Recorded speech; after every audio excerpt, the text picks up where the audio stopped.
Dans cette vidéo, nous allons voir du coup les différentes options que nous pouvons entrer dans le stack.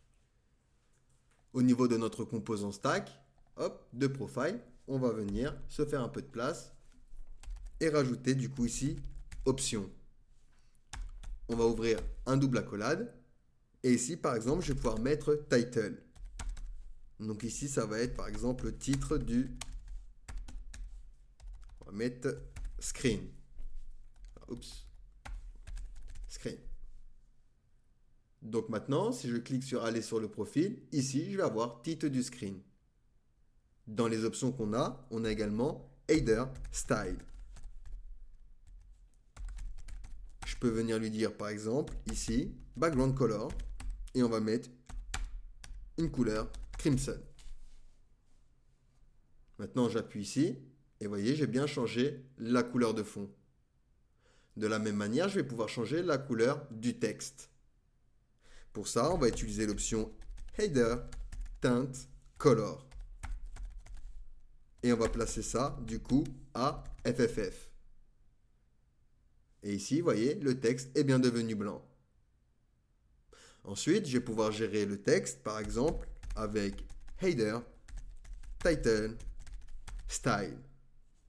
Ici, pour exemple, je vais rajouter une graisse d'écriture font weight. Alors, oups.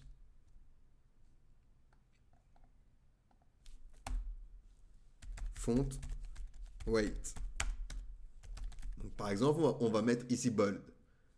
Et ici, j'ai bien rajouté le bold du coup à mon texte.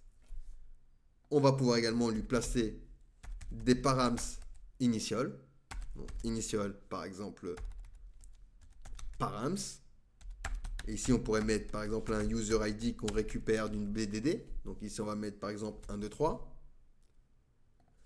On va pouvoir également rajouter du contenu ici sur le côté grâce à header write. Donc ça va être une fonction qui va venir return.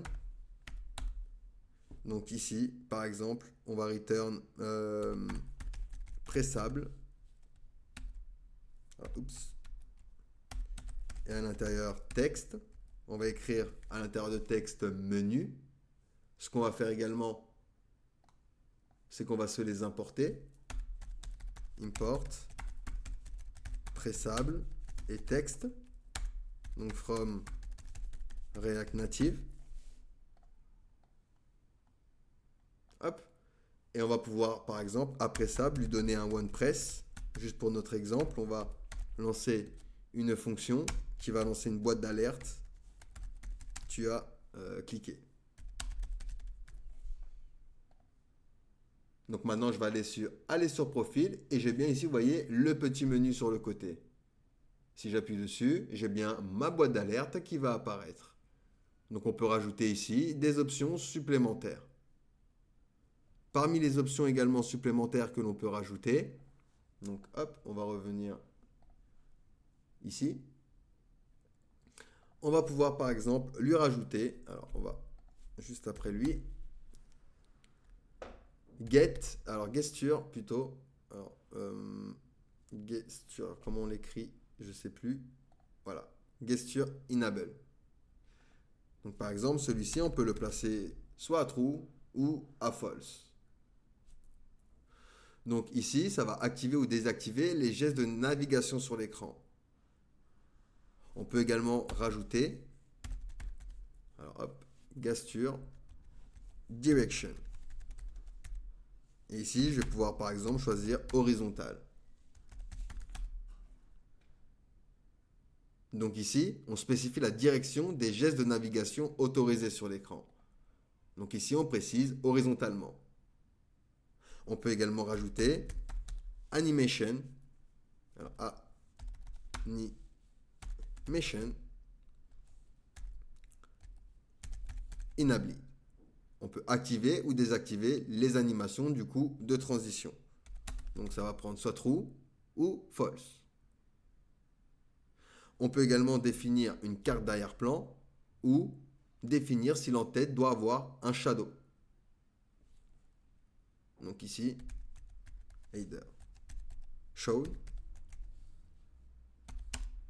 et on va lui dire par exemple soit true, soit false. Pas un shadow, pardon, je vous dis des bêtises, ça définit si l'entête de l'écran doit être affichée ou non, pardon. Donc si je mets false, il ne sera pas affiché. On teste. Et vous voyez, j'ai pu mon écran affiché, mon header. Donc voilà pour les options du coup avec Stack. N'hésitez pas à me poser des questions si vous en avez, sinon on va pouvoir passer à la suite.